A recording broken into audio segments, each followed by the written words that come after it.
বাংলাদেশে মনে করেন আজ থেকে ৩ বছর আগে আপনি যদি সাধারণ অনেক মানুষই আছে যাদেরকে যদি সাধারণ অনেক শিক্ষিত মানুষকে যদি আপনি জিজ্ঞেস করতেন যে বলেন তো বাংলাদেশের রাষ্ট্রপতির নাম কি, বর্তমান বাংলাদেশের রাষ্ট্রপতির নাম কি, কেউ বলতে পারতো না বা অনেকেই ভুল বলতো। কিন্তু জুলাই আন্দোলনের পরে এখন আপনি যে কাউকে যদি জিজ্ঞেস করেন বাংলাদেশের রাষ্ট্রপতিকে, তো সবাই একদম চোখ মুজেই বলে দিব যে মোহাম্মদ শাহাবুদ্দিন চুপ্পু। তো এটার পিছনে একটা রিজন আছে, কারণ জুলাই আন্দোলনের পরে রাষ্ট্রপতিকে পদত্যাগ করানোর জন্য বা রাষ্ট্রপতিকে সরানোর জন্য জাতীয় নাগরিক পার্টি বলেন বা জামাত বলেন না, জাতীয় নাগরিক পার্টি একটু একটু বেশি করছে বা ছাত্ররা একদম উঠে পড়ে লাগছিল, কিন্তু তারপরেও ছাত্ররা অনেক চেষ্টার পরেও রাষ্ট্রপতিকে পদত্যাগ করতে বা রাষ্ট্রপতির পদ থেকে সরাতে বাধ্য করতে পারেনি। তো এটার পিছনে একটা রিজন ছিল, আর রিজনটা হলো বিএনপি। যদি বিএনপি থাকতো না, তাইলে ২৪-এর যে আন্দোলন ছিল ওই দিনই বা এর পরের দিনই রাষ্ট্রপতিও হাসিনার মতো হয় ভাইগে যাইতো, না হইলে পদত্যাগ করতো। কিন্তু বিএনপি থাকার কারণে ইউনূস সরকারের ইচ্ছা থাকার পরেও আর কি ছাত্রদের কথা মতো কাজ করতে পারে নাই, আর কি রাষ্ট্রপতিকে সরাতে পারে নাই। কারণ বিএনপি একটা লজিক ছিল বা বিএনপি যে যুক্তি যেটা দিছিল যে রাষ্ট্রপতি যদি এখন পদে না থাকেন বা রাষ্ট্রপতিকে যদি আপনি সরিয়ে দেন, তার মানে রাষ্ট্রপতির পদ শূন্য। তো একটা দেশে যদি রাষ্ট্রপতি থাকে না, প্রধানমন্ত্রী থাকে না, তার মানে ওই সময়টাতে ওই জায়গাতে তৃতীয় যে কোনো শক্তি আসার একটা সম্ভাবনা ছিল। এটা সবাই জানে, এটা ছাত্ররাও জানতো। হয়তো ছাত্ররা বা নাগরিক পার্টি ওদের একটা ইচ্ছা ছিল, তখন হয়তো অনেকে নিয়ে হয়তো ওরা কোনো কিছু একটা করতো, হয়তো বা, এটা শিওর না, হয়তো বা। তো বিএনপি এইটাতে কখনোই রাজি ছিল না। তো বিএনপি থাকার কারণে বা বিএনপি শক্ত থাকার কারণে অনেক চেষ্টার পরে ওই ২ বছরের ভিতরে রাষ্ট্রপতিকে সরানো যায় নাই। তো এইটা বলেন, আমি যেটা মনে করি, এটা মনে করেন আপনার ছাত্রদের একটা ব্যর্থতা বলে। যতগুলা ব্যর্থতা, অনেকগুলো ব্যর্থতা আছে, সফলতাও আছে। তো সফলতা তো সবচেয়ে বড় যেইটা যে ফ্যাসিস্ট সরকার হাসিনাকে পালাতে বাধ্য করছে। আর এরপরে অনেকগুলা ব্যর্থতা আছে। তার মধ্যে এটা একটা বড় ব্যর্থতা যে রাষ্ট্রপতিকে অনেক চেষ্টার পরে সরাতে পারেনি। তো রাষ্ট্রপতি নিয়ে কথা বলার পিছনে একটা কারণ আছে। কারণ উনি বয়স হইছে, তো অসুস্থ সম্ভবত অনেকদিন ধরেই। আগেই অসুস্থ ছিলেন। মাঝে মধ্যে চিকিৎসার জন্য বাইরে যাইতেন। তো এখন ইদানিং উনি একটু বেশি অসুস্থ। গত সম্ভবত আমি এই ভিডিও যখন করছি তার প্রায় ১৫-২০ দিন আগ থেকেই উনি অসুস্থ। তো যেহেতু উনি অসুস্থ, উনার হার্টের সম্ভবত কি প্রবলেম। তো যার কারণে উনি রাষ্ট্রীয়ভাবে বা রাষ্ট্রীয় ব্যয়ে চিকিৎসার জন্য ইউকে তে গেছে। তো যাওয়ার সময় সম্ভবত উনি একা যান নাই। উনার সাথে উনার ফ্যামিলি মেম্বার ছিল, আর আরো কিছু এক্সট্রা সফর সঙ্গী ছিল, সব মিলিয়ে। ওইটা পরে বলতেছি কতজন সফর সঙ্গী গেছে আরকি। তো পরিবার, সফর সঙ্গী সবাই মিলে নিউজ চ্যানেলে দেখলাম যে উনাকে সরকারিভাবে বিদায়ও দেওয়া হইছে, যেহেতু চিকিৎসা করাতে যাচ্ছেন। তো এর পরের দিন যেটা হইছে, বাংলাদেশে যারা মনে করেন চুপ্পুকে দেখতে পারে না, তো ওইটা তো বেশি মনে করেন ছাত্ররা বা জাতীয় নাগরিক পার্টি বা জামাত, এই তিন ধরনের মানুষই তো। তো সোশ্যাল মিডিয়ায় একটা জিনিস ভাইরাল হইছে আরকি, সবাই বলাবলি করতেছে যে রাষ্ট্রপতি তো ভেগে গেছে, আর আসবে না। রাষ্ট্রপতি চুপ্পু ভেগে গেছে, এই সুযোগে ও ইউকে থেকে আর বাংলাদেশে আসবে না। তো এটা নিয়ে অনেক কথাবার্তা হইছে, অনেকে যার যার মতো যুক্তি দেখাইছে এইটা সেইটা। তো এর পরের দিন আপনার আমার বাংলাদেশের যে পত্রিকা আমার দেশ পত্রিকা, যেটা আগে বন্ধ ছিল, এখন ফ্যাসিস্ট সরকার যাওয়ার পরে আবার নতুন করে খুলছে আমার দেশ পত্রিকা। তো আমার দেশ পত্রিকার যিনি সম্পাদক মাহমুদুর রহমান, উনি আসলে আওয়ামী লীগ সরকার যখন ছিল, সত্যি যেটা আওয়ামী লীগ সরকার যখন ছিল তখন অনেক নিপীড়ন সহ্য করছেন।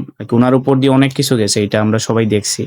কারণ উনি সবসময় আওয়ামী লীগের বিপক্ষে সরব ছিলেন, হাসিনার বিপক্ষে। এখন না, অনেক আগ থেকেই সবসময় হাসিনা আওয়ামী লীগের বিপক্ষে, ভালো হোক খারাপ হোক যাই হোক, বিপক্ষে সরব ছিলেন সবসময়। যার কারণে উনার অনেক ঝামেলা টামেলা হয়েছে এবং লাস্টের দিকে উনি আবার তুরস্কেও চলে গেছিলেন। তো উনি এখন আবার ফ্যাসিস্ট সরকার যাওয়ার পরে আবার আসছেন। আসার পরে পত্রিকা আবার নতুন করে চালু করছেন আমার দেশ পত্রিকা। তো উনার পত্রিকায় একটা কলাম আসছে। আসলে একজন মানুষ অসুস্থ, উনি তো আরকি সরকারি কোনো কাজে যান নাই। যে যদি ওই দেশের সাথে ওই দেশের সরকারের সাথে কোনো আলোচনা, মিটিং বা কোনো চুক্তি-টুক্তির জন্য যাইতেন তাইলে ঠিক আছে। বা ওরা যদি আমন্ত্রণ জানাইতো। তো উনি গেছেন চিকিৎসার জন্য। এখানে আমি যেটা মনে করি মেক্সিমাম ১০ জন। ঠিক আছে? মাত্র না তো, ১০ জন অনেক লোক। উনার ফ্যামিলি মেম্বার যদি ৩-৪ জন থাকে, আরো আপনি ৫-৬ জন নিয়ে যান, ১০-১২ জন নিয়ে যান, তাইলেই তো এনাফ। তার মানে বাকি যে এক্সট্রা 12 জন নিছেন আপনি বা 10 জন নিছেন, এটা আসলেই সরকারি অপচয়। এটা ঠিক, কারণ এই পর্যায়ে আমাদের দেশের যে অবস্থা, আপনি যেই দলই করেন ভাই, আপনি আওয়ামী লীগ করেন, বিএনপি করেন, যেই দলই করেন, এই মুহূর্তে বাংলাদেশের অবস্থা যে খারাপ এটা আমরা সবাই জানি। তো দলের মধ্যে দলের সাথে দলের এটা বিরোধ থাকতে পারে, মারামারি কাটাকাটি থাকতে পারে, কিন্তু দেশ যদি নিচের দিকে যায় তাইলে পুরো জিনিস যেটা মানে পুরো লস যেটা দেশের সাধারণ মানুষেরই হবে, সবাই এইটার ফল ভোগ করতে হবে। তো এই দিক থেকে মনে করেন সরকার যেটা করতেছে বা আরও করা দরকার, যেই সব জিনিসে মনে করেন ব্যয় করতেই হইব ওইটাতে ব্যয় করা দরকার, ওইটাতে ব্যয় করুক। আর বাকি জিনিসগুলোতে আপাতত না করলেই চলবো, বা ব্যয়ের পরিমাণটা কমিয়ে আসুক। এই হিসাবে যদি আপনি 12 জন এক্সট্রা মানুষ নিয়ে যান, 24 জন, 12 জন বা 10 জন আপনি নিতে পারেন, ঠিক আছে, রাষ্ট্রপতি হিসাবে। কিন্তু বাকি এক্সট্রা যে 10-12 জন গেছে ওই টাকাটা আসলেই অপচয় ছাড়া কিছুই না, এটা ঠিক হয় নাই। আর আরেকটা জিনিস যেটা দেখেন, এখন তো 2026 সাল, এই যে আন্দোলন হইল জুলাই, যেটা হইল গণ অভ্যুত্থান 24-এ, তারপরে যেটা সবাই আর কি যে কথা বলছিল যে ফিউচারে যদি কোনো চুক্তি হয় বা এরকম কোনো অসুস্থ বা কোনো কারণে কেউ বিদেশ যান বা সফর সঙ্গী, তো এই ক্ষেত্রে সরকারি যে ব্যয়গুলো আছে বা যে যে জায়গায় ব্যয় হয় বা সরকার কত টাকা বরাদ্দ দেয়, যে আপনি অসুস্থ চিকিৎসার জন্য যাইতেছেন, সরকার আপনাকে কত টাকা দিচ্ছে, তো ওইটার আপনি একটা তালিকা করে আসার পরে, যখন ফিরে আসবেন আসার পরে একটা তালিকা করে এটা আপনি জনসম্মুখে দিতে পারেন, সাংবাদিকদের দিয়ে দেন চ্যানেলে।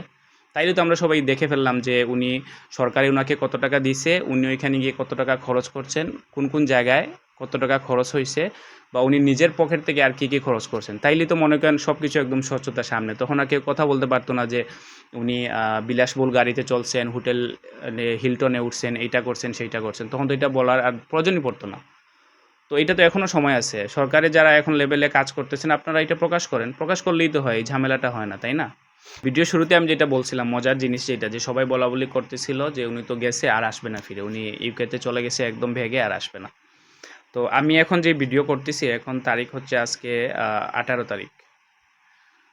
তো আজকে 18 তারিখ, উনি আজকে সকালে অলরেডি বাংলাদেশে চলে আসছেন, ঠিক আছে। ওনার সফর ছিল সম্ভবত 9 দিনের, তো 9 দিন না 12 দিন আমি ভুলে গেছি। তো যাই হোক, উনি আজকে 18 তারিখ, আমি ভিডিও কোর্স যখন করতেছি তার আগে উনি অলরেডি বাংলাদেশে 18 তারিখ সকালে পৌঁছে গেছেন।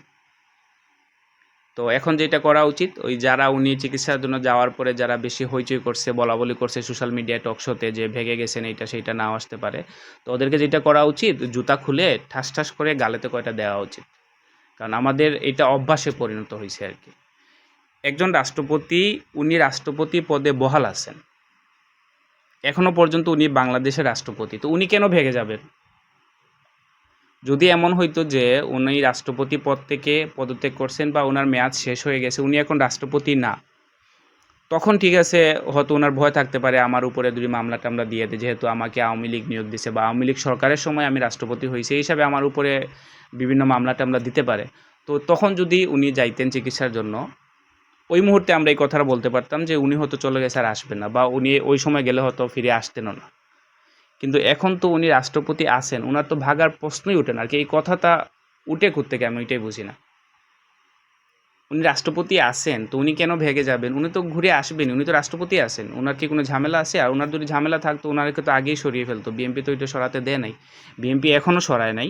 হয়তো ভবিষ্যতে কয়েক মাসের ভিতরে আমরা এটা দেখতে পারি, উনি নিজ থেকে পদত্যাগ করতে পারেন বা অবসরে যাইতে পারেন, চেঞ্জ তো হবে, এটা তো শিওর। কিন্তু বিএনপি আসার পরেই এটা করে নাই, কারণ আরও বিভিন্ন জরুরি আরও অনেক কাজ আছে, ওনাকে যে সরাতেই হবে এমন কোনো কথা না, আরও কিছু সময় হয়তো দিতে চায় ওনারে।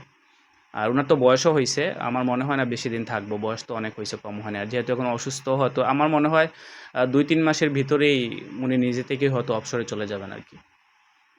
তো আজকে এই পর্যন্তই, অন্য সময়ে অন্য কোনো খবর নিয়ে আসবো, ভালো থাকেন।